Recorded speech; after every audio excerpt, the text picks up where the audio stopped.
आज की short analysis में हम डिस्कस करेंगे ओरिएंट सीमेंट स्टॉक के ऊपर।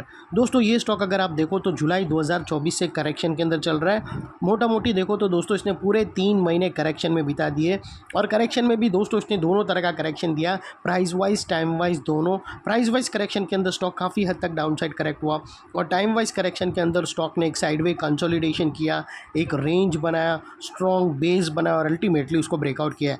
और दोस्तों ये स्टॉक के अंदर एक डाउनवर्ड स्लोपिंग पैरेलल चैनल थी जो एक स्ट्रॉन्ग रेजिस्टेंस का काम कर रही थी। अल्टीमेटली स्टॉक ने उसको ब्रेकआउट किया है। यहाँ पर करेक्शन कंप्लीट के कंफर्मेशन मिले हैं, पॉजिटिव क्लियर डाइवर्शन मिला है और एक रिवर्सल चार्ट पैटर्न मिली है जिसके तहत ये स्टॉक करंट लेवल से अपसाइड में 15% रनअप के लिए रेडी है, 15% upside rally from the current price. लेकिन दोस्तों इसमें कोई भी हमारी बाय सेल होल्ड रिकमेंडेशन नहीं है, ये प्योरली एजुकेशन पर्पस से मैं अपना पॉइंट ऑफ व्यू आप लोगों के सामने शेयर कर रहा हूँ। कोई भी पोजीशन लेने से पहले अपने फाइनेंशियल एडवाइज़र को ज़रूर कंसल्ट कर लेना। फ्रेंड्स आप लोग देख सकते हो कि ये वो टॉप एरिया था जहाँ से करेक्शन स्टार्ट हुआ था और यहाँ से कुछ इस तरह से downward sloping parallel channel stock के अंदर बनी थी। और जब तक स्टॉक ये डाउनवर्ड स्लोपिंग पैरेलल चैनल में था, स्टॉक के अंदर कंटिन्यू प्राइस वाइज करेक्शन रहा और यहाँ पर back to back lower lows hit हुए। दोस्तों अगर आप देखो तो फर्स्ट लोअर लोज यहाँ पर हिट हुआ, सेकेंड लोअर लोज यहाँ हिट हुआ और थर्ड लोअर लोज यहाँ हिट हुआ। और जैसे ही दोस्तों ये downward sloping parallel channel upside में ब्रेकआउट हुई, इसने मल्टीपल हायर हाइज को ब्रेक करके उसके above high volume sustain closing देकर कंफर्म कर दिया करेक्शन कंप्लीटेड। यहाँ पर दो बड़ी चीज़ एक साथ हमें मिली फ्रेंड्स। पहले तो इसने डाउनवर्ड स्लोपिंग पैरेलल चैनल को अपसाइड में ब्रेकआउट किया जिसके वजह से जो स्ट्रेट डाउन साइड फॉल आ रहा था प्राइस वाइज करेक्शन का, वो अल्टीमेटली रुक गया। और सेकेंडली इसके अंदर जो back to back lower lows hit हो रहे थे वो स्टॉप होकर उसके अगेंस्ट में first time higher highs register हुआ क्लोजिंग बेसिस पे, जो हमें कंफर्म करता है कि स्टॉक के अंदर बॉटम लग गई है, करेक्शन कंप्लीटेड और ट्रेंड इसका चेंज हो चुका है। करेक्शन का ट्रेंड बाई साइड की तरफ शिफ्ट हो चुका है। अनलेस एंड अनटिल यहाँ पर कोई नया लोअर लोज ना मिले या फिर पुराने लोअर लोज के नीचे क्लोजिंग ना मिले, तब तक हम यही मानकर चलेंगे कि यहाँ पर बॉटम लग गई है और करेक्शन कंप्लीटेड। और दोस्तों बात कर लेते हैं डाइवर्शन की। तो फ्रेंड्स अगर मैं आप लोगों को RSI डालकर दिखाऊं तो यहाँ पर हमें क्लियरली पॉजिटिव डाइवर्शन विटनेस होता है।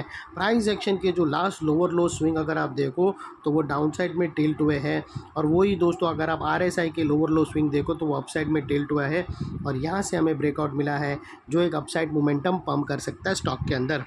और अल्टीमेटली दोस्तों बात कर लेते हैं यहाँ पर चार्ट पैटर्न की। तो फ्रेंड्स अगर आप देखो तो यहाँ पर हमें क्लियरली एक पैरेलल चैनल ब्रेकआउट होते हुए मिलती है, एक डार्वस बॉक्स भी कह सकते हो। यहाँ पर हमें एक रेंज ब्रेकआउट भी मिली है और वो कुछ इस तरह से है और इसकी जो नेकलाइन है वो समवेयर अराउंड 320 के आसपास आती है। और दोस्तों ये जो इनसाइड रेंज है पैरेलल चैनल की डार्वस बॉक्स की, ये तकरीबन दोस्तों 15% की रेंज है। जो ये नेकलाइन से अपसाइड सस्टेन मूव स्टार्ट करेगा तो स्टॉक 15% तक अपसाइड रनअप दे सकता है और वो लिहाज से दोस्तों स्टॉक का जो अगला टारगेट निकल कर आता है वो सीधा 370 रुपीज़ का आता है। और दोस्तों याद रखना, जैसे ये स्टॉक 370 के ऊपर ग्रीन कैंडल क्लोजिंग दे देगा तो ये स्टॉक के अंदर हायर टाइम फ्रेम की एक बड़ी चार्ट पैटर्न ब्रेकआउट होगी, जिसके बाद ये स्टॉक के टारगेट और भी अपसाइड में रिवाइज्ड होंगे और अल्टीमेटली ये स्टॉक एक डबल धमाका का कैंडिडेट भी बन सकता है। और दोस्तों बात कर लेते हैं यहाँ पर कुछ रेजिस्टेंस की जो ये स्टॉक फेस करेगा टारगेट से पहले, इसको हम ब्लू में कर देंगे। दोस्तों ये कुछ एरिया है जहाँ पर स्टॉक रेजिस्टेंस फेस कर सकता है। और बात कर लेते हैं स्टॉप लॉस की। तो दोस्तों आप अपने एडवाइज़र को पूछकर फर्स्ट ब्रेकआउट कैंडल के लो के नीचे क्लोजिंग बेसिस पे अगर आप स्टॉप लॉस रखोगे तो आपका रिस्क टू रिवॉर्ड रेशियो 1:1.5 रहेगा, जो काफ़ी फेवरेबल है, नो इशू। आप ATR की भी हेल्प ले सकते हो या फिर दोस्तों ये जो पैरेलल चैनल है उसकी जो मिड लाइन है वो एक 50% का काम करती है, तो उसके नीचे क्लोजिंग बेसिस पे भी आप अपने एडवाइज़र को पूछकर अपना स्टॉप लॉस रख सकते हो। लेकिन दोस्तों आप लोगों को इतना मेक श्योर करना है कि आपका risk to reward ratio at least 1:2 या मिनिमम 1:1.5 रहना चाहिए। और सेकेंडली दोस्तों नेकलाइन के पास का ये एरिया बहुत ही इंपॉर्टेंट एरिया बनकर खड़ा है, क्योंकि दोस्तों अगर आप देखो तो हमने मल्टीपल पॉजिटिव फैक्टर्स यहाँ पर एक्शन में आते हुए देखे। यही एरिया पे हमने downward sloping parallel channel upside में ब्रेकआउट होते हुए मिली, यही एरिया पे हमें लोअर लोज हायर हाइज में शिफ्ट होते हुए मिले। यहाँ पर ही दोस्तों हमें पॉजिटिव क्लियर डाइवर्शन RSI के थ्रू ब्रेकआउट होता हुआ मिला और यहाँ पर ही दोस्तों एक बहुत बड़ी पैरेलल चैनल ब्रेकआउट होते हुए मिली। तो वो लिहाज से दोस्तों जो जो एरिया अभी तक एक स्ट्रॉन्ग रेजिस्टेंस था वो अल्टीमेटली स्ट्रॉन्ग सपोर्ट बनकर खड़ा है।